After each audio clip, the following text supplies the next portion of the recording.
Bonjour à tous, bienvenue sur ma chaîne.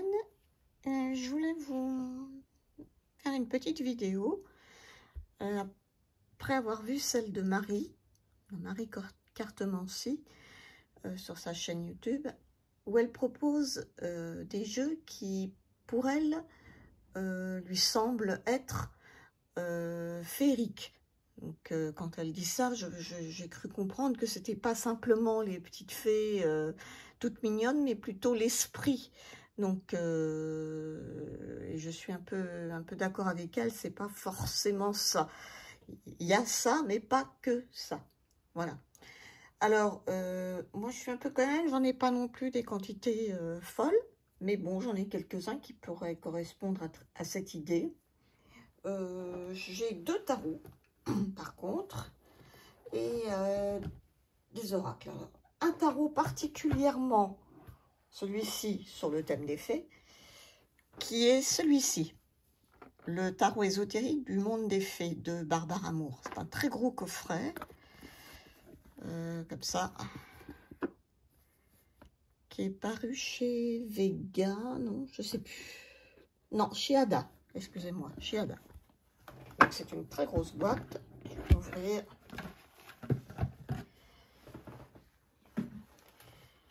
Il y a un gros livre. Voilà. Comme souvent avec Barbara Moore, il y a un livre très complet. Donc là, il y a un à propos de l'auteur et un à propos sur l'illustratrice qui est Linda Ravenscroft. Voilà. Les cartes sont comme ceci, avec un dos neutre. Elles sont réversibles si on le souhaite. Et on les verra après. Donc là, c'est un guide qui est très riche, hein, où Barbara Moore nous fait rentrer réellement dans le monde là des fées, on peut le dire. On a des notes de l'artiste, une introduction, on nous dit bienvenue au jardin. Êtes-vous prêt pour l'aventure? Pénétrer dans le royaume du tarot ésotérique du monde des fées, c'est explorer le monde enchanté des fées. Alors après, on vous dit, quel voyage ferez-vous? Imaginez que vous déambulez dans un jardin oublié depuis longtemps. On rentre réellement dans un univers, une histoire, en fait, avec des personnages du monde des fées dans un jardin. Voilà. Donc... ensuite, on a un chapitre 1 avec le pourquoi du tarot. Où elle nous explique tout ça. Ensuite, un chapitre 2 sur les arcanes majeurs. Elle explique les arcanes majeurs. Et on les a en photo sur une page. Par exemple, ici, on a le fou. Et ensuite, une petite description de la carte, de ce qu'on voit sur la carte, de la petite histoire en fait qui nous est racontée dans ce monde féerique, et à la fin un petit message. Voilà, c'est comme ça pour toutes les cartes. Et pour les mineurs, c'est également pareil. Voilà. On nous raconte à chaque fois une petite histoire. Il était une fois, par un doux soir d'été, là c'est par exemple pour l'as de bâton, un clan de fées réunis autour des aînés pour les écouter, raconter des histoires, etc. etc. Vous voyez, c'est vraiment comme si on prenait un livre de contes. C'est comme ça pour toutes les cartes. Et à la fin, on a... qu'est-ce qu'on a à la fin? Je ne sais plus, parce que je l'utilise très peu, ce tarot, en fait. Hein. On a Ah oui, promenade au jardin des fées, comment aménager son espace pour le tirage, poser une question, choisir une méthode de tirage, enfin la façon de procéder pour les tirages et des propositions de tirage. Il y en a pas mal aussi, pas mal de propositions de tirage. Et à la fin, des exemples de tirage avec des exemples vraiment précis. Voilà. Donc ça, c'est pour le livre, qui est un gros livre quand même, qui fait... combien il fait? Il fait 286 pages, donc c'est un gros bouquin. Les cartes, ben, je vous les montrer rapidement. Donc là, on est vraiment dans le monde des fées. Les fées et les lutins. Hein.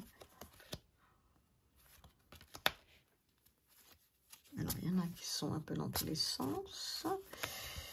On va remédier. Voilà. Et là, on a l'impératrice.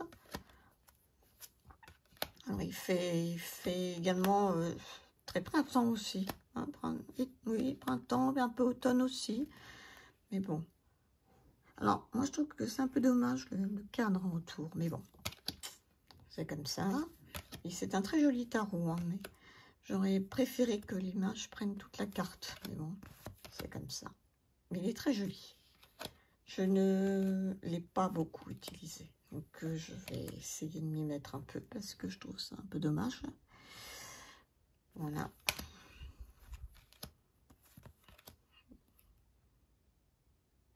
Alors, il est assez doux. Hein. Alors, il n'y a pas que des fées, il y a aussi des personnages masculins.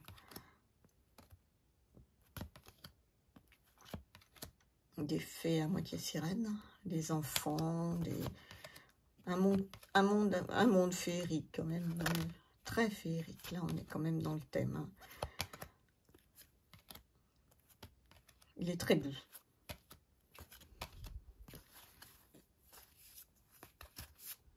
C'est un très joli tarot, mais je sais pas, je l'ai pas utilisé beaucoup. Son heure viendra, je pense. Voilà, on ne voit pas beaucoup passer hein, ce tarot. Il est sorti, je crois, l'année dernière en version française. Parce que je crois que c'est un... Attendez, je vais regarder dans le livre. Je crois que il était sorti, je ne sais pas si c'est marqué. Normalement, oui. Il est sorti... En fait, il est sorti en 2007 en anglais. Et en 2023, effectivement, en version... La toute dernière version est en 2023. Voilà. Donc ça, c'était pour le tarot ésotérique du monde des fées. Le deuxième tarot que j'ai, qui est un peu dans le... qui est même beaucoup dans le monde des... Mais les fées un peu différentes, là. C'est le tarot of the Enchanted Garden, qui est un tarot qui est paru chez Los Scarabeo. Il n'est pas en français, qui se présente dans une boîte comme ça. C'est pareil, c'est un très joli tarot. J'utilise pas beaucoup non plus.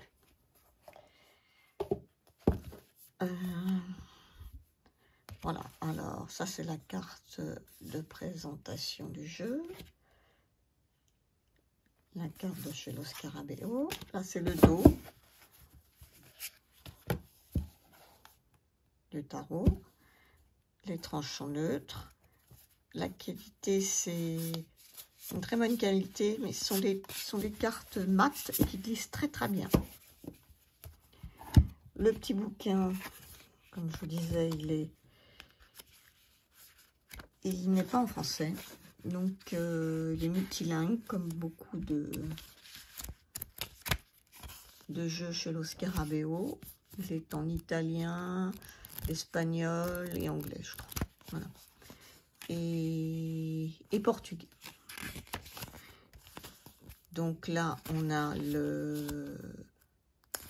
comment utiliser le jeu, les tirages, et les arcanes majeures, les arcanes mineures, avec quelques petites explications. Voilà. Petit livret. les cartes, je vais vous les montrer rapidement. C'est un jeu que je ne vois pas non plus beaucoup passer, mais qui a un univers vraiment féerique, enchanteur. C'est pas proprement dit des fées, mais c'est quand même un monde très, très féerique. Hein. Voilà. Il est assez doux. Les cartes sont très agréables. Hein.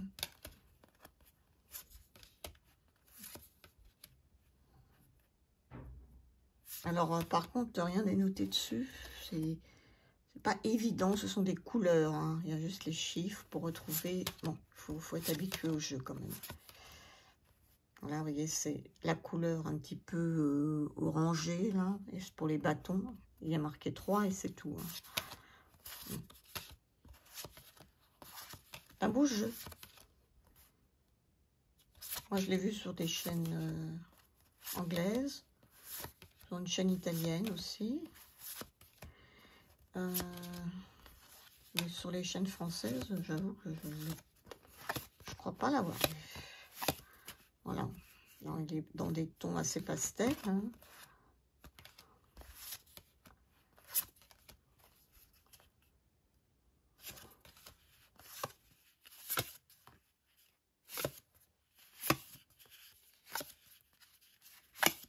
C'est un univers, oui, très féerique quand même. Même si ce ne sont pas des petites fées, il y a une ambiance, une énergie.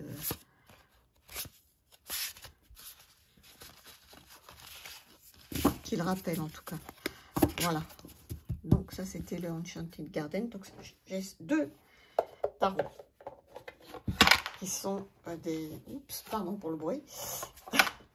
Qui sont sur ce thème.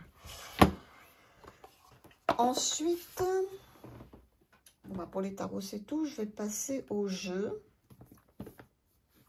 Alors j'ai celui-ci que je trouve qui est un jeu, cet oracle, l'oracle de la forêt sacrée. Je trouve qu'il a quand même une ambiance très très féerique. Il a des cartes mat avec un dos, voilà, très féerique quand même. Hein. Le petit livret, ben, c'est un petit livre en noir et blanc. Hein. C'est un jeu de Denise Lin. Il n'y a pas de photo du tout, pas d'image. Il y a juste le nom de la carte, un mot-clé et puis une explication.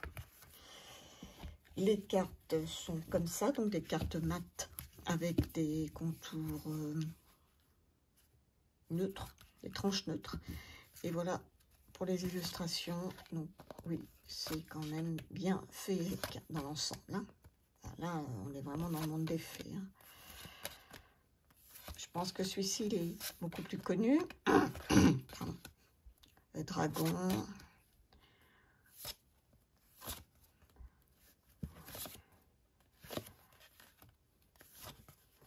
On l'a vu pas mal passer quand même, celui-là.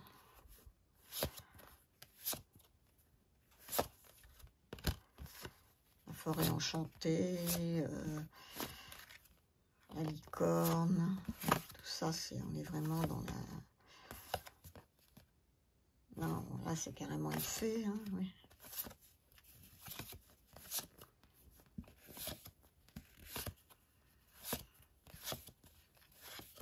Un très joli jeu aussi. Voilà. Je l'ai utilisé pas mal et puis bon, voilà. Moi, ça fait tourner les jeux. Hein. Pour pouvoir utiliser un peu tout. C'est le but quand même. Ensuite, celui-ci, j'avais mis dans ma sélection pour le printemps aussi, mais qui fait également très féerique. Hein. C'est la sagesse du colibri, qui est paru aux éditions Erol, oui, voilà, avec ses petits livres en couleur et en papier glacé chez Erol. Le dos est magnifique. très très joli dos. Avec des tranches un petit peu cuivrées. Et les illustrations, ben voilà, c'est ce petit colibri à chaque fois. Dans ces jardins, c'est très poétique et en même temps très féerique. Hein, oui, il y a l'instrument de musique qui est mélangé, on est en plein dans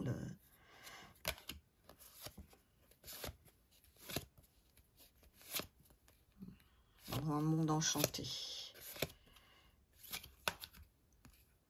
Avec de très très belles couleurs.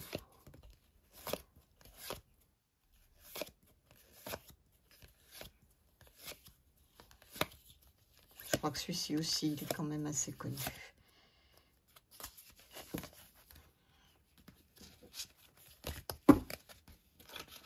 Après, je vais le remettre dans sa petite boîte. Ah, il y a un petit Lenormand, si. Je vais pouvoir vous le montrer. Un petit Lenormand qui a une ambiance féerique. Pour moi. C'est l'oracle Lenormand de l'enchantement. Qui s'ouvre comme ça.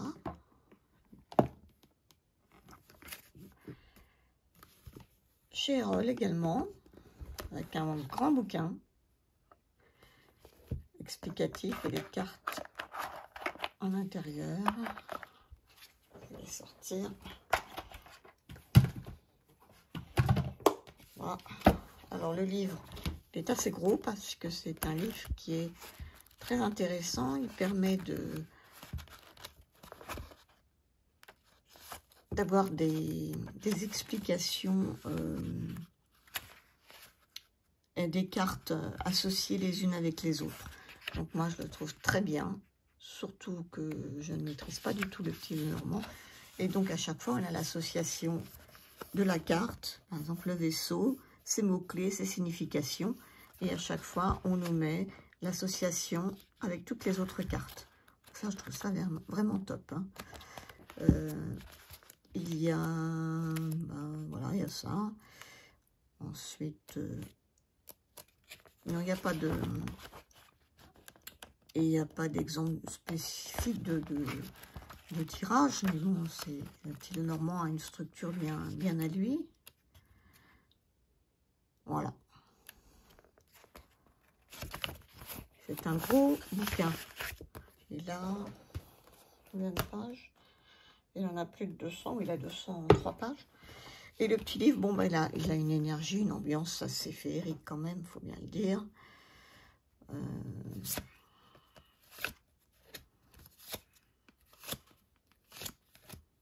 Enfin, je trouve l'énergie qui dégage, voilà.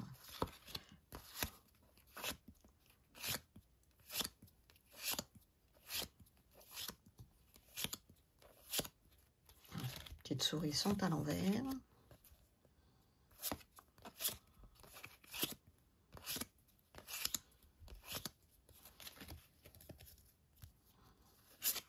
Voilà, c'est dans tous les sens. Qu'est-ce qui se passe? Là, ce petit jardin, là, c'est...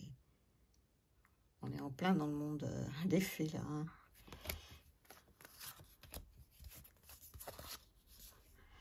La clé.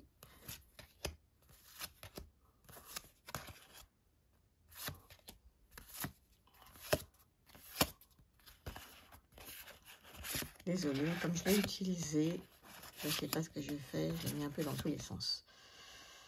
Voilà. Il est très joli aussi. Là, le petit contour, je n'aime pas trop. Non, franchement, c'est pas plus gênant que ça. Ensuite, alors je vais ranger celui-là. Ensuite, je vais terminer par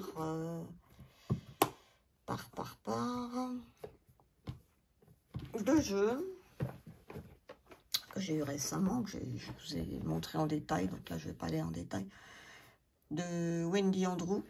C'est l'oracle de l'amour de la déesse et l'oracle des rêves de la déesse. qui ont une ambiance pour moi féerique. Féerique et un peu chamanique par moment, je trouve. Il y a un peu des deux, il faut bien le dire. Alors, il y a un petit bouquin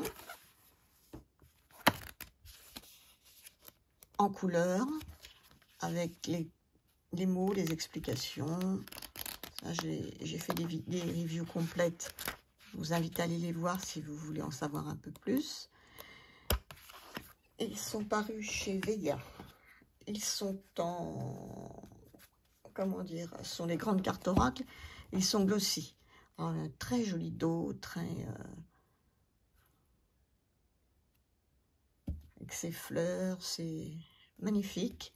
Les tranches sont neutres et les illustrations, bah, elles sont bien colorées.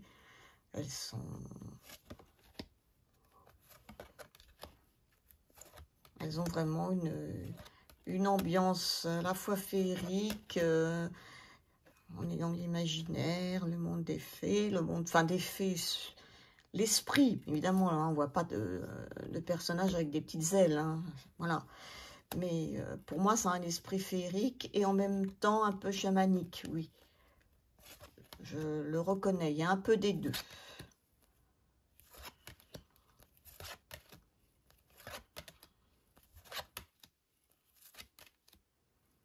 Puis ces couleurs, c'est l'ambiance qui en ressort, je trouve. Voilà.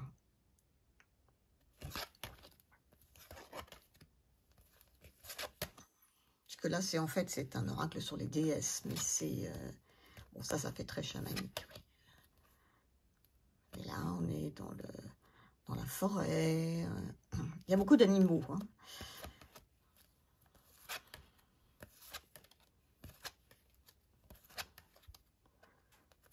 Voilà, transformation.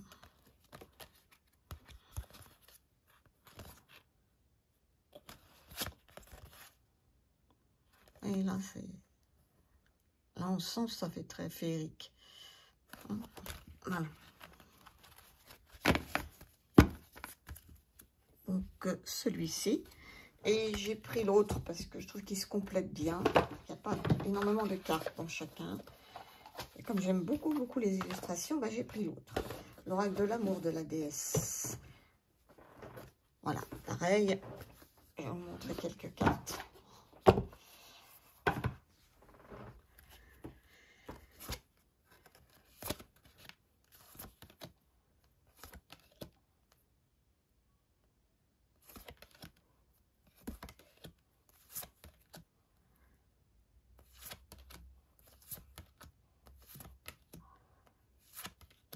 Ouais, on est plongé dans un univers de rêve, quoi.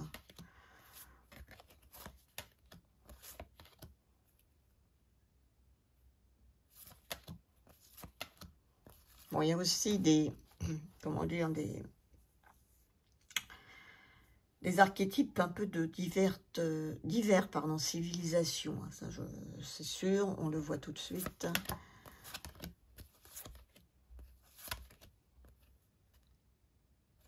Comme c'est joli, ça. Ouais, elles sont toutes jolies.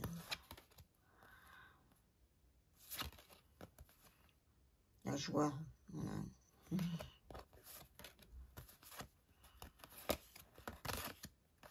Et on peut associer ça à des contes de fées, hein, tout simplement.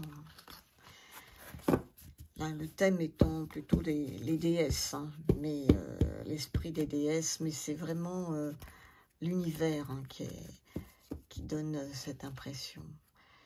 Et pour Marie, ça a été la même chose. Elle a sélectionné, je crois, un de ces deux jeux pour sa présentation des jeux à l'esprit un peu féerique. Voilà. Et bien écoutez, là, je crois que... Oui, j'en ai pas d'autres, hein, si je réfléchis bien. Non, l'esprit féerique, là, après, non, c'est plus du tout ça. On est dans des univers très différents. Voilà. Et ben voilà, moi aussi, j'ai fait mon petit tour de jeu qu'on peut qualifier un petit peu féerique. Et ben, si vous avez l'occasion de faire ce type de vidéo, ben, je vous invite à le faire parce que peut-être que vous avez des jeux qui sont un peu plus dans ce thème ou différents ou les mêmes et peut-être beaucoup plus. Moi, j'en ai pas plus que ça. Voilà, bah écoutez, sur ce, je vous dis prenez bien soin de vous et à la prochaine vidéo. Au revoir.